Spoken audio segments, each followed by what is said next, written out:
Calcium carbonate solution দিয়ে দিচ্ছি।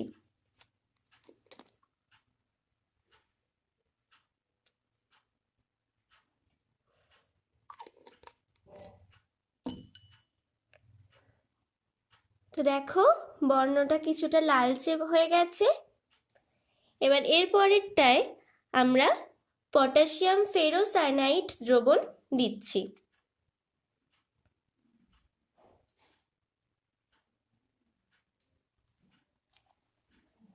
এটার কালারটা দেখো প্রুশিয়ান ব্লু কালার হয়েছে। এর পরেরটায় আমরা অ্যামোনিয়াম থায়োসায়ানেট দিয়ে দিচ্ছি।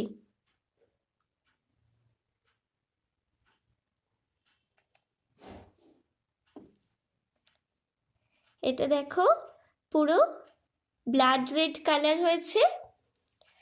দেখলে কালারগুলো কি সুন্দর লাগছে। এবার আমরা এই তিনটের মধ্যেই কিছুটা HCl দিয়ে দেবো, দেখা যাক কি হয়।